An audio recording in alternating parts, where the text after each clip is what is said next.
All right, Laker fans, thank you very much for tuning in. Another edition of Lakers Talk here as we're getting a little bit closer to NBA free agency.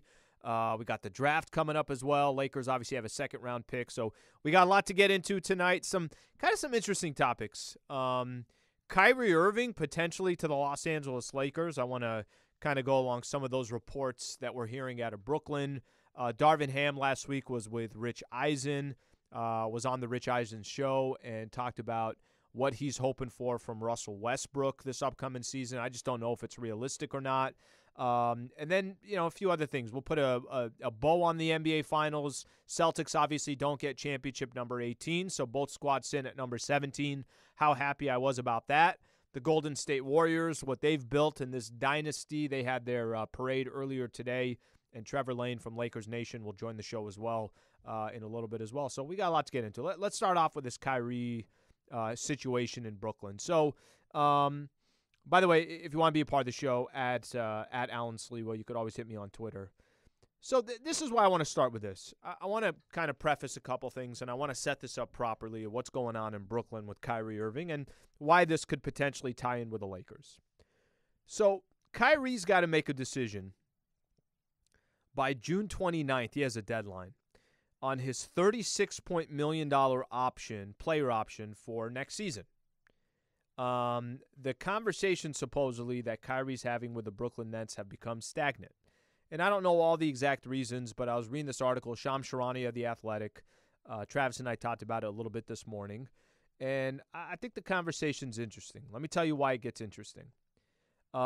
We know Kyrie Irving, and I think it's something to this. Over the last couple of years, or in 3 seasons with Brooklyn, he's played in 103 of 216 regular season games. So that says obviously a lot right there. When the season ended and they got swept by the Boston Celtics, he talked about how he doesn't plan on going anywhere. The problem is with Kyrie, he's just not at these games. Now, I know last season was very unique. He did not get the vaccination. He had to comply with New York City's vaccine mandate, and because he couldn't play in these games. Couldn't play in games that were in Brooklyn or New York, and that obviously affected how many games he was going to play in the regular season. I don't know what kind of extension that Kyrie's looking for in Brooklyn. I have no idea. But what I will say, just to kind of line up with KD's contract goes through 2025, 2026 in Brooklyn. So in this article with The Athletic, it talked about how things are stagnant right now, the conversation and the dialogue with Kyrie and the Brooklyn Nets. And I don't know if that's both sides. I don't know if it's Brooklyn that's like, look, you've been on the squad for a couple years now. We don't have all the confidence in the world that your number one priority is NBA basketball. So maybe that's part of their hesitation. I don't know all the details. But I know this article says that the Lakers, the Knicks, and the Clippers are expected to be among the interested suitors if Irving heads elsewhere. So let me play this Laker portion out here real quick. The Lakers are in an interesting position. A couple weeks ago, Darvin Ham was introduced as the new head coach of the Lakers. We know what he's taken over. He's taken over a franchise that has all their money in 3 guys. LeBron James, who will be 38 next year, I think, at some point in December. Maybe it's the end of December, I think, when he turns 38. He'll be in his 20th year in the NBA. You got Anthony Davis, who's played less than 50% of the games the last 2 seasons. AD, it is fair to say, has not been reliable as far as being available over the last couple of years. And really throughout his career, it's not like he's AC Green and the Iron Man or something along those lines. And then you have Russ, who is in the final year of his contract, who was clearly an awful fit with the Lakers. The Lakers were not, 16 games below 500 just because of Russ, but Russ was not, I think, what they envisioned. I'm sure it's not what Russ envisioned, and it's definitely not what Laker fans envisioned. That's what the Lakers are walking into this upcoming season.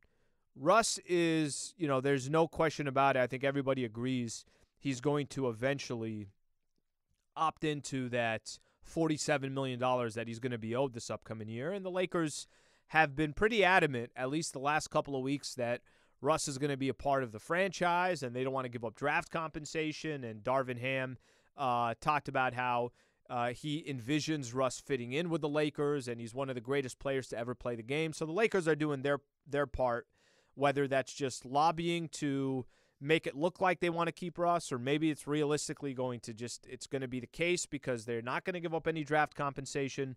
Whatever the case is, that's the Lakers situation going into next year. So I read the article. The Lakers expected to be some of the, suitors that would be interested. Well, of course, you cannot make a trade for Kyrie Irving, and I think the way the Lakers would have to do it, have to be a sign and trade is the way that they'd have to do it. You can't do that without having Russ's contract a part of the mix. So the Lakers would have to, the article says they'd have to send anywhere from $29 million to $46 million to the Nets, or have a third team in a legal transaction is the best way that it was described. So I was mentioning this to Travis this morning, and I think this is the perfect time as we chat about it here on Lakers Talk.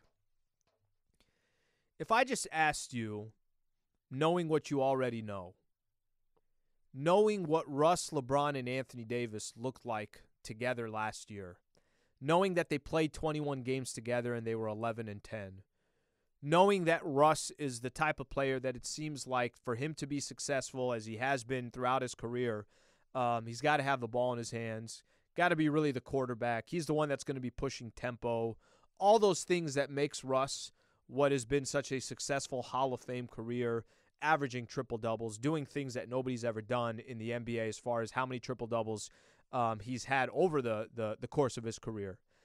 Is it safe to say that what Russ's strengths are just didn't fit with LeBron and Anthony Davis, period? That Russ's skill set as the NBA, as it has become more of a jump-shooting league, when LeBron's got the ball and when teams are trying to figure out what's the one thing that we are okay with letting the Lakers do, it's typically, well, let Russ shoot a jumper. Let Russ try to hit a 22-footer or an 18-footer. Or if Russ gets to the basket, just try to, put a hand in his face and take your chances with how Russ finishes on the offensive end. And, by the way, on the other end, it's not like Russ was a top 5 defender in the league or anything along those lines. Take the skill set Kyrie has. Kyrie is arguably the best one-on-one scorer in the NBA. You need a bucket, I'm going to go get a bucket. He can hit 15-footers. He could get to the basket, finish with his left, finish with his right. He can also hit 18-footers, 22-footers. He ain't afraid of the moment. It's kind of what Kyrie Irving does, but the problem with Kyrie is he's not available. At least since he's been with the Brooklyn Nets, I read it off. Whatever that stat is, 103. He's appeared in 103 of 216 regular season games. So one guy like Russ who's there all the time, Kyrie, a much more skilled basketball player who I think would fit pretty damn good with LeBron James because we've already seen it. They won a championship together, and would also fit pretty damn good with Anthony Davis because now you got to pick your poison, and it seems like those three players would really complement each other. If this is a conversation about who would you rather have between Russ and Kyrie and all the baggage that comes with Kyrie, and you're not sure how many regular season games Kyrie's going to be a part of, and you're not 100% sure if that vaccine mandate that we had last season, is that going to come back to next season, and what are the COVID numbers going to look like, and will arenas go back to their old rules? If you're asking me, would you rather take your chances with Kyrie or Russ, it is truly, truly not even a conversation for me. I take my chances with Kyrie Irving. All the baggage that comes with it. I just saw enough with Russ, and I've seen LeBron and Kyrie already do it together, and that's not me trying to tell you that Kyrie's a perfect player because he's not, but damn is his skill set as good as it is as anyone in the NBA, and I don't need to see a repeat of Russ, LeBron, and Anthony Davis. I already saw it. So that's my personal opinion on that one. And there's some other teams that are, supposedly in the mix here. By the way, if you have thoughts on this, hit me up on Twitter at Alan Sliwa. But there's some other teams that would supposedly be in the mix. A team like the Knicks, they would try to do whatever they can. They'd have to offload some salaries to get there. And I think I think ultimately what it stands like for me, the Clippers is another team that would be in the mix. The Clippers are the team I think that's a bigger question mark of, do you stop building what you've built over these last couple of years? Because let me explain the Clippers in a nutshell. Kawhi Leonard obviously has to be healthy. Paul George obviously has to be healthy if they got a legitimate chance to go win a championship. But damn, do they have some role players. Norman Powell's a nice player. Marcus Morris a good player. Luke Kennard, Reggie Jackson, Terrence Mann. They got some really, really good young players. Amir Coffey was having I know he's incredibly young as well. They got some really good role players. So I think, the situation for the Lakers is so much different for the Clippers. I think for the Clippers, you can make a legitimate case. It's better to have those role players than Kyrie because you got enough star power in Kawhi and PG. The problem is those guys got to be healthy. So I think that one, the Clippers are in more of a situation where, you would have three incredible players, but do you have enough role players to kind of round it all up? And they have contracts that are more favorable. $11 million to $17 million, I think, are some of those contracts. So I think they have to give up 2, maybe 3 of those contracts in order to make it happen. And maybe that's of interest to Brooklyn, but the Laker one, I don't even think is a question. Like the Laker one is the one that I kind of sit here like I don't really know really what the conversation would be in regards to Russ or Kyrie. I would take my chances all day long, especially like we said, long-term, short-term deal. I still think the Lakers are in the short-term window right now where they got stuff here with LeBron. What they do post-LeBron, that's a completely different era, so I'm not, I guess, just not paying as much attention to what happens after LeBron James. But keep an eye out on this Kyrie thing. I will say this. If you said, hey, Al, what do you think is going to happen to Kyrie? I think he's going to re-sign in Brooklyn. I think it's common that you have discussions and conversations when players are getting close to figuring out what they're going to do. But I got a feeling that Kyrie is going to stay in Brooklyn. They'll keep trying to build something over there. Ben Simmons is obviously a part of that roster as well. We'll see what happens. I think Vegas, from an odds perspective, have Brooklyn still top 3 to go win an NBA championship next year. So Vegas still believes that they're going to figure it out and that Kyrie would be a part of that team. But the article from Shams in The Athletic, if you're asking for the Lakers, Kyrie or Russ, it ain't much of a conversation from my perspective. A couple things I want to do when we come back.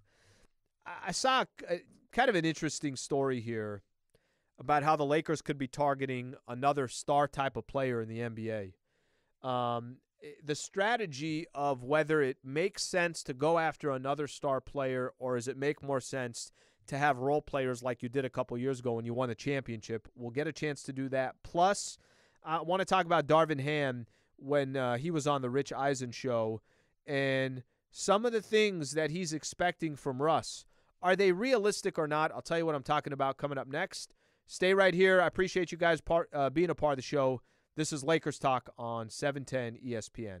All right, I've talked about them before, and I'll continue to do so because it is the best resort in Southern California. It's the best, I think, from a casino perspective, Harris Resort SoCal. So this is the best way that I could describe it. They're 2 hours away from downtown L.A. Things are heating up over at Harris Resort SoCal. It is the best resort in Funner, California, and they've teamed up with Hell's Kitchen to open the largest restaurant location in the country. You could expect all the fire and ice you've come to love from this powerhouse in the culinary world. This hot new Hell's Kitchen location is open up this summer. Are you fired up? Go get some more information today. You could plan to be there for a couple of days. It's a fantastic resort. Enjoy the pool, enjoy the bars, enjoy the restaurants, but you got to go to harrissocal.com. That's harrissocal.com.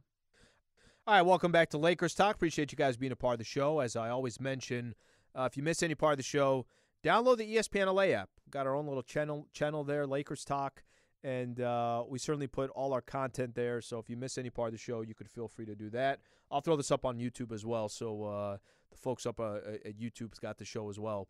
So couple things here that I mentioned, and I spent some time on the conversation about what happens with Kyrie Irving and the Lakers potentially being a suitor if Brooklyn doesn't re-sign him and some type of a sign-and-trade. The other name that I saw over the weekend, and I thought this was interesting, Kevin O'Connor of The Ringer. I'm going to read exactly what he said because this is one of my favorite players in the NBA that I think is caught with one of the worst franchises in the NBA. So I'll explain it as best as I can. This is Kevin O'Connor of The Ringer says, the one name that I've heard recently is Bradley Beal, is a guy they want. He's talking about the Lakers. I'm not sure the interest is as mutual. Beal, it seems Miami would be more of the threat to take him away from Washington. I don't think you can rule out Boston either because of his relationship with Jason Tatum. But the Lakers are trying to angle for some moves like that, use the Russ expiring contract and the 2027 and 2029 first-round picks that the Lakers have. You guys know my stance on this. I've always said that, the Lakers have been going all in now for how long? Basically been going all in for the last 4 years. And you're going to tell me they're going to stop at a 2027 first-rounder? Come on now. I'm not buying it. That's if the Lakers felt like they can go out and make a trade that's going to put them back in the conversation of competing for an NBA championship in this LeBron window, I think they're going to do it, whatever the hell it takes. Why do I think that? Because they've been doing whatever it takes for the last 4 years since LeBron became a Los Angeles Laker. And not all of them have obviously worked, and some of them have. You traded for Anthony Davis, you cash in a championship right away. The following year, you decided certain role players you weren't going to bring back, and you went out and got Montrezl Harrell and Dennis Schroeder and Marc Gasol and Wesley Matthews. That one didn't work, but that one didn't work because of the role players that you went out and got. That one didn't work primarily just because Anthony Davis wasn't healthy, and you'll never really know if those were the right role players to go get. And then, of course, we know the one that didn't work. That was Russ. So the Lakers every single year have gone all in, and I've never felt like they were going to stop at a 2027 first-round pick. And if what Kevin O'Connor is saying here is true, then I think part of my belief is accurate in the sense that the Lakers are still shopping around and seeing what they could go get. I'm not saying go trade the 2027 and the 2029 for nothing. I'm not saying go make a trade just so Russ is off your books. No, I'm obviously talking about if you can go get a significant player or significant role players to come fill in for the Lakers, then you go do it. That's my belief on it. In this article, that's the cream of the crop. Bradley Beal is on a short list of really, really good NBA players. He's not a top 5 player in the league. He's not Giannis or Embiid or Jokic or KD or Steph. But Bradley Beal is almost as good as it gets in the NBA. Do I think Bradley Beal is going to end up with the Lakers? No, I don't. Is there some history between the Lakers and the Washington Wizards? Yeah, there is. That's where they traded Kuz and KCP, and obviously Russ came to the Lakers based off of that deal, and the Washington Wizards, they capitalized, I guess is the best way they could put it. They got rid of Russ's deal, got a couple role players in return, and for the Lakers at that time, it felt like the right thing to do, and it didn't pan out. It didn't work. But the Bradley Beal piece, I'm paying less attention to the player. I'm paying more attention to, is this the philosophy of going out and getting another star player? This is why it's different to me than when people say, you don't need another star player. Damn it, just go get role players. You won a championship with LeBron and Anthony Davis and role players. I get that argument, but it's the right star that you feel like fits with those two guys that you say to yourself, no, it's worth it. Or it's the right star that you feel like can be part of the Lakers even after LeBron James decides to hang it up. That kind of leans me towards the other way, and Bradley Beal is one of those guys. I spent most of the show so far talking about two players that probably won't be Lakers. Kyrie, that conversation, I think he stays with the Brooklyn Nets. Bradley Beal, probably more dangerous that he ends up with another team like the Miami Heat or the Boston Celtics, which, by the way, is incredibly dangerous if one of those teams get him. But just to kind of listen to that conversation of Kevin O'Connor of The Ringer, I certainly thought was interesting. Hit me on Twitter, by the way, if you got some thoughts on that. If you got some thoughts on the idea and the concept of going after another star player, but a star player that you think will fit and will complement what LeBron and AD does, or if it's more important to just go round up your roster with more role players. And by the way, I could be wrong in all this, and I'll tell you why. I mentioned on the Rich Eisen show, Darvin Ham was on there. And he kind of had a honest conversation about Russ and his role with the Lakers, and that's just assuming he's still with the Lakers by the time training camp starts. I'm going to read off a quote here. I challenged him, and he accepted the challenge. That's part of the word, sacrifice, we use, and being able to move him around in different spaces on the floor as we go back on the offensive end. Sometimes he's going to be off the ball slashing. Sometimes he's going to play in the dunker. Sometimes he's going to be initiating things. He may post up a little bit. He may be a screener in pick and rolls. So being able to diversify his plan of attack when he's not not just rushing the ball up the court, facing three defenders every time, and having to put his, like I said in the press conference, run to the telephone booth and put their capes on. He's talking about all those players. And then he goes on to talk about how the type of defender that he wants Russ to be. Guys, this is the best way that I can describe it. Russ last year played, I want to say 78 games he started in 78, played 78 games for the Lakers. His averages was 18, 7, and 7, which I think is actually a good average. I think if you'd have told me that's what that's what he averaged for the Lakers, and you really had no idea what it was going to look like when he was on the floor, I'd have taken those numbers. I would have thought, wow, if he's getting 18, 7, and 7, Bron's going to get his. AD is going to get his. But a lot of those games for Russ was with one of those star players being out. I hear what Darvin Ham is trying to say. I hear the concept and the idea. The question comes down to, do you believe Russ can do it? I kind of want to make sure that I say this right. I think Russ, if he's on this Lakers franchise next season, for the start next season, I really think he's going to try not just accept the challenge like Darvin Ham mentioned. He's going to try to deliver what Darvin Ham wants. I feel like he's going to be all in. Like I almost don't question any of that stuff. The question more for me is, can he still, at this stage of his career, be that player? Can he be a really good defender on the ball? Can he be a player that sacrifices more on the defensive side than he does on the offensive end? Can he be a player that's effective off the ball? Can he be a player that understands, hey, I'm going to, even though at his age and at this stage of his career, that he could still be effective? I don't have that answer. And I don't know how optimistic I am that he can be that player. Sometimes they say faith, right? Faith is believe it first before you see it. I almost, with Russ, I got to see it first to believe it. It's the opposite.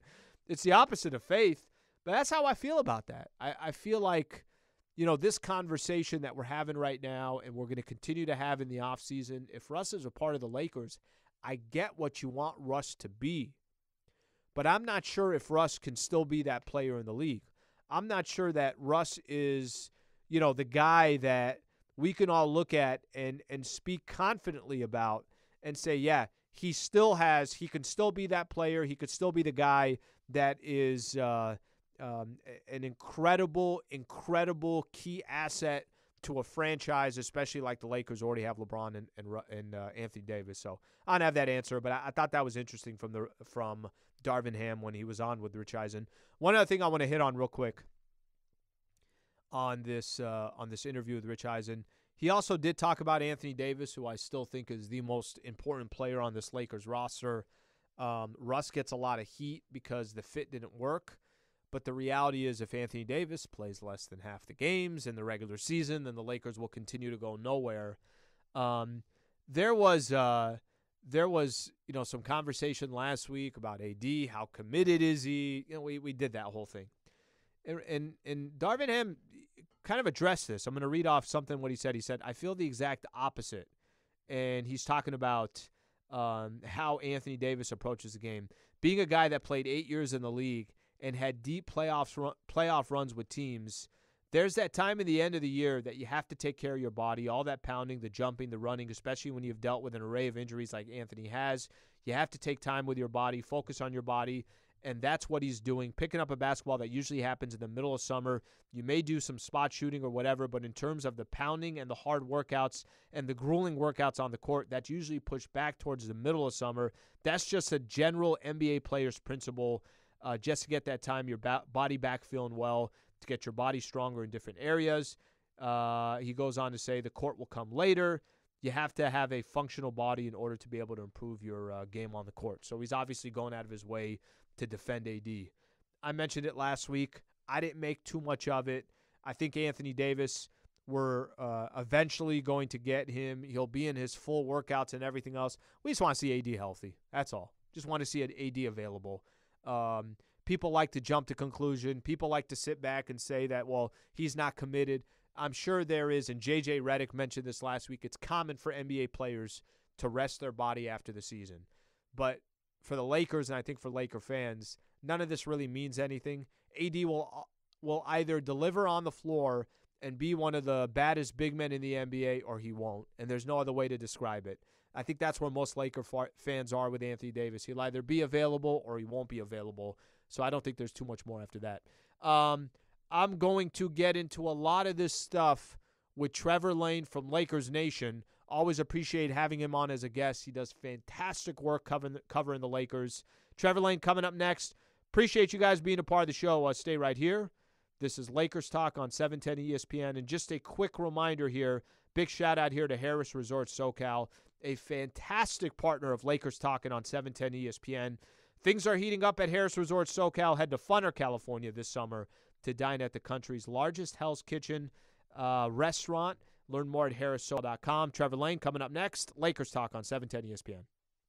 All right, welcome back to Lakers Talk. A man who needs no introduction, Trevor Lane, covers the Lakers for Lakers Nation, does a fantastic job doing it. You know what's funny, Trev? I find myself a lot of times just kicking back and listening to your YouTube videos and all the work that you do. Bud, you do a fantastic job, so thanks for taking the time to do this.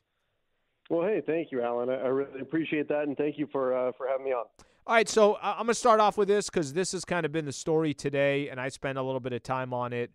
Shams Charania of The Athletic was reporting that the Nets potentially will not be able to reach, if they can't reach an extension with Kyrie, then teams like the Lakers or the Clippers and the Knicks might have some interest. I want to just from a realistic perspective, do you think that's a realistic thing? Do you think I think if you said, Al, hey, put your money on it, do you think Kyrie Irving stays with the Brooklyn Nets? I would say that there's a greater chance that that's where he stays. However, if that didn't happen and now you got, him exploring and the Lakers in the mix here, do you think there would be an opportunity that this could be something that's truly realistic for the Lakers? Yeah, I agree with you. I think the most likely outcome is that he stays with the Brooklyn Nets. And maybe this is all just a little bit of leverage negotiations and just kind of Kyrie making it known that he's got other options out there and that sort of thing. That could be what's going on here. But I also think when you look at this situation, if he does want to leave, yes, the Lakers make sense as a team that would be interested, particularly if there's something, fans are already saying something around Russell Westbrook. If there's something that you can work out there, maybe you get a third team involved or something. But the big question really is, what does Kyrie want? The Clippers, the Knicks, the Lakers, those might be three teams that are interested. I'm sure there'd be others. But where does he ultimately want to go? Because that's what's going to determine how the trade negotiations go down because of where he's at with his contract. He only has, if he opts in, which is what he needs to do in order for the Lakers or the Clippers to pull off a trade, then he's got a little bit of power to say, hey, look, I'll only opt in for these teams and I'll only stick around and sign an extension with these teams as well. So he will have a major say in where he goes if ultimately that's the path we go down. And so then the question becomes, does he want to be a Laker? Does he want to play with LeBron James? And then once you get past that stuff, that's when the Lakers and the Nets can really start getting deeper into negotiations and figuring out how to make something work. I don't think there's much of, at least for me, it's not much of a conversation. I got a chance to see what Russ, LeBron, and AD were last season. And even if people want to say, well, it wasn't a big enough sample size, I thought it was big enough for myself personally. The conversation of taking Russ, pushing him to the side, and putting Kyrie there. I know Kyrie comes with a lot of baggage. I know Kyrie has only played a handful of games really probably less than 50% of the regular season games that he's had the opportunity with in Brooklyn. I know that let's just say he's a very interesting player, and I don't know if the NBA is his top priority all the time, which he's got every right, do whatever he feels. But with all that being said, I think Kyrie, LeBron, and Anthony Davis is a much different conversation than Russ, LeBron, and AD. What would you think if we were sitting here and training camp was about to start and Kyrie was a Laker? Oh, I think you've got on paper a much better fit than Russell Westbrook ever could be, and you know what? There's things that Darvin Ham can do. There's tweaks that he can make. There's things that Russell Westbrook can do. Some things that he's open to. But the shooting that Kyrie brings changes so much of the fit on the offensive end of the floor. Now, defensively, is he a great defender? No, but neither was Russell Westbrook. So you're getting such a big upgrade on one end of the floor there with Kyrie Irving. It would be a night and day difference in terms of the floor spacing the Lakers would have. It is a much, much easier sell in terms of putting those three players together, because on paper, the fit is there, and on paper, the fit was never there with Russell Westbrook. It's interesting because I think at this time of the year, this is when a lot of our conversations just, maybe these are stories that get a little bit more run now because you just never know. And like I said, Shams Charania, the Athletic, that's somebody that does such a good job in his work, such a good job in breaking stories and everything else. To have the Lakers on that list as a potential suitor, that's why we're having the conversation. There was also a report over the weekend. Kevin O'Connor of the Ringer on a podcast talked about how Bradley Beal, that the Lakers would like to try to make a run for Bradley Beal. By the way, this is a player that has also been tied to the Miami Heat, the Boston Celtics. He's also been very loyal to Washington. I think there's this concept and this idea that right now you could say that, some of the teams out there, they're not going out and trying to get a third superstar, that it's building a team with two superstars is a much better way to do it. Lakers won a championship a couple of years ago with that exact strategy. Where do you stand on that?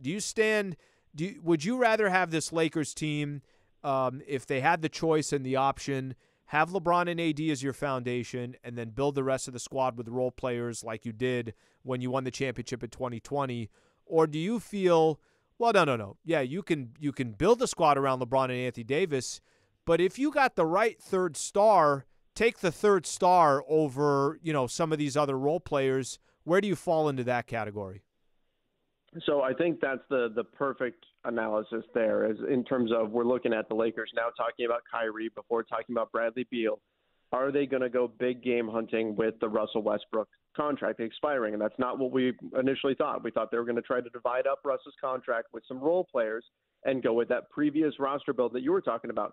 2 stars and then a bunch of role players that fit, in that being a better combination than 3 stars and a much weaker team the rest of the way, much less depth.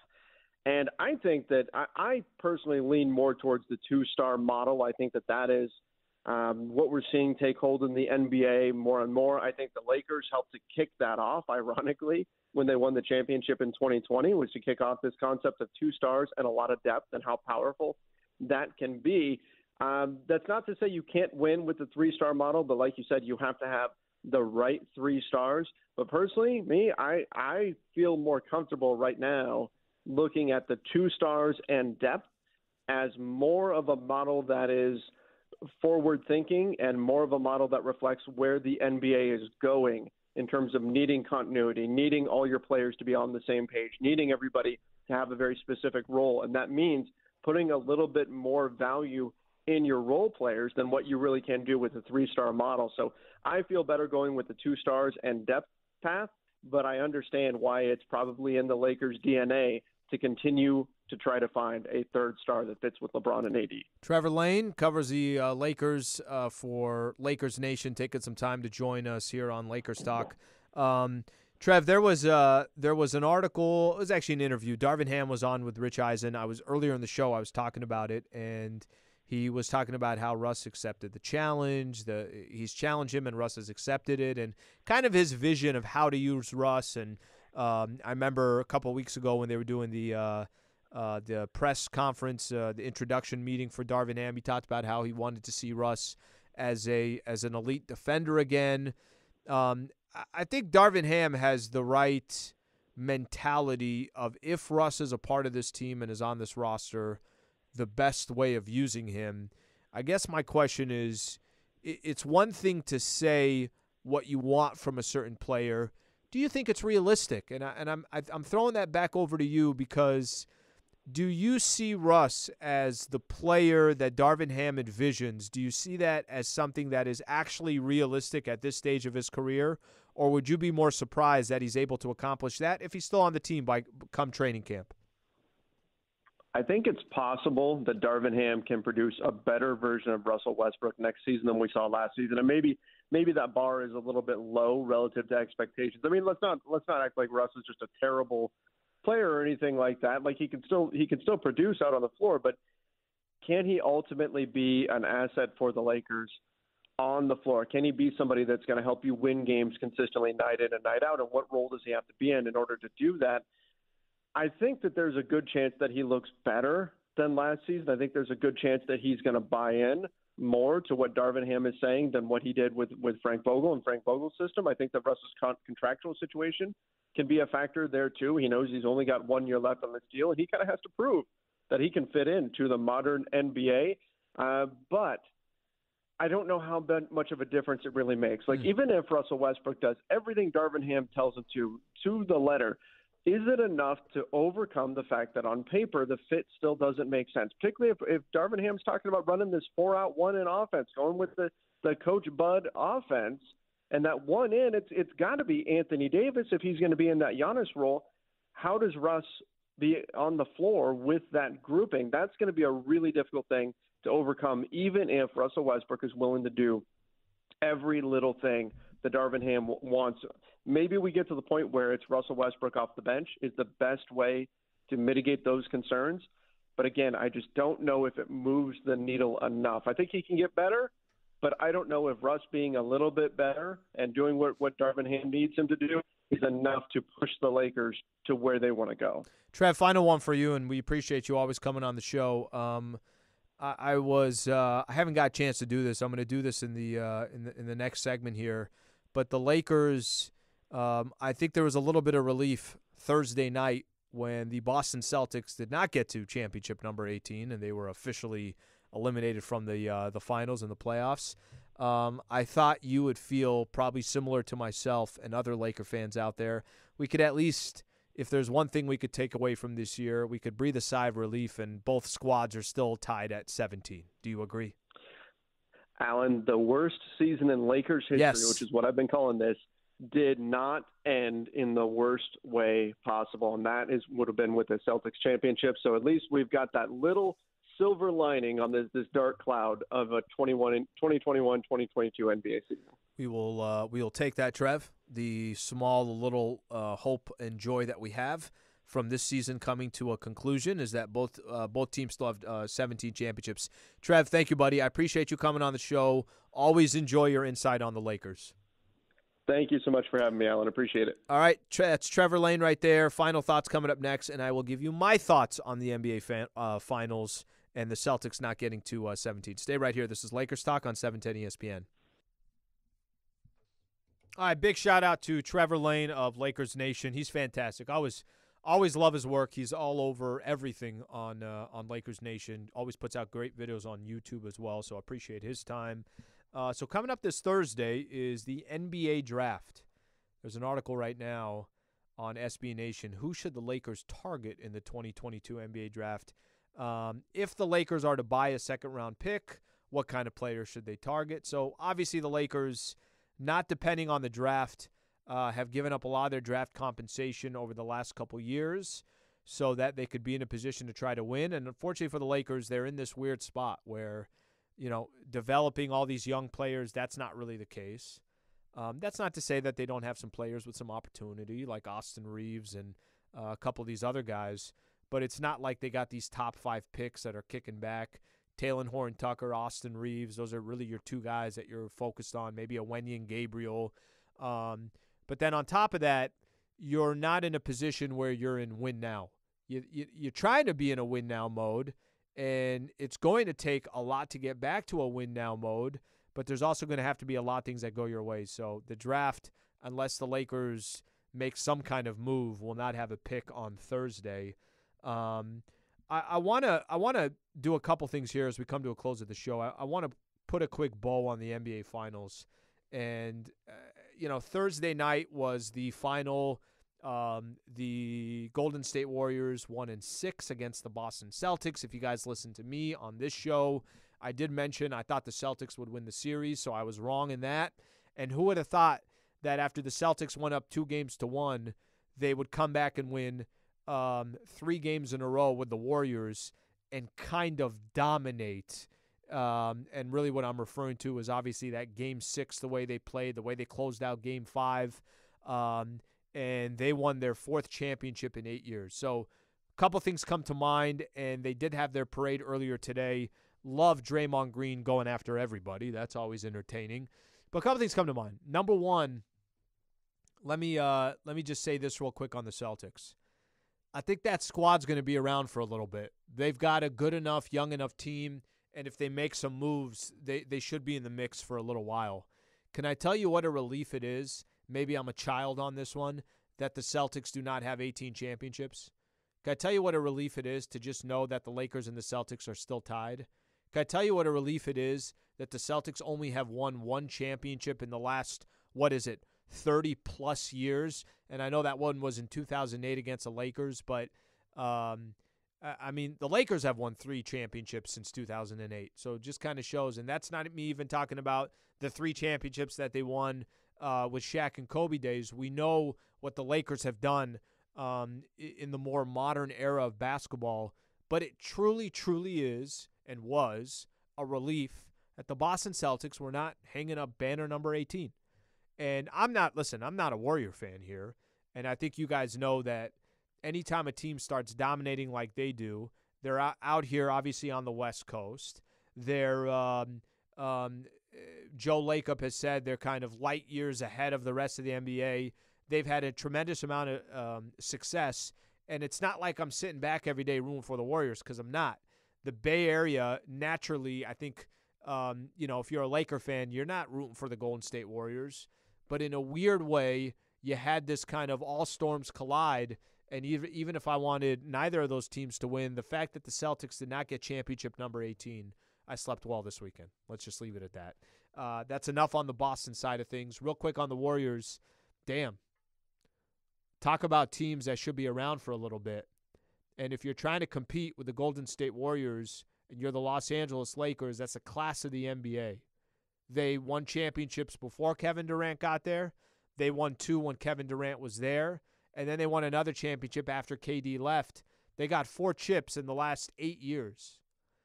They've been to the finals 6 of the last 8 years, and they've done it with a core of Klay Thompson, Steph Curry, and Draymond Green, along with Steve Kerr. It's pretty damn impressive. It really, really is pretty damn impressive what they've done. And I just kind of find where the Lakers are today and where the Warriors are, and the Warriors still having so many young guys. Jordan Poole, and we didn't even get to see their big man all year in James Wiseman, and we'll see what happens with Wiggins is still under contract for another year, but they're not going anywhere. And it just, you start looking at all these teams in the Western Conference and the class of the NBA right now being the Golden State Warriors, and you're looking up this mountain and saying, damn, how did the Lakers get up there? And that's a question for Pelinka on the front office. I don't have an answer to it, but the Lakers obviously got some work to do.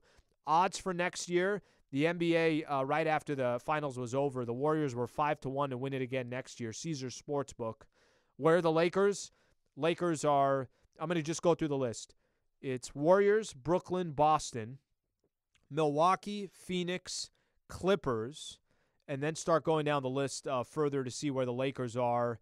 I'm going to just look here on that list. They had Miami, Philly, Dallas, Memphis, and then the Los Angeles Lakers. So they're about 10th on that list, and that might be a little bit nice, to be honest with you. I don't know. We'll see what happens the rest of the offseason. Lakers are 22-1 odds to win it all. If there's one thing we could look at this year, at least the Lakers are not the what were they last season? Vegas had them as the second greatest odds to win it all. Obviously, that's not the case. So Lakers kind of a little bit will be behind the radar going into this next season.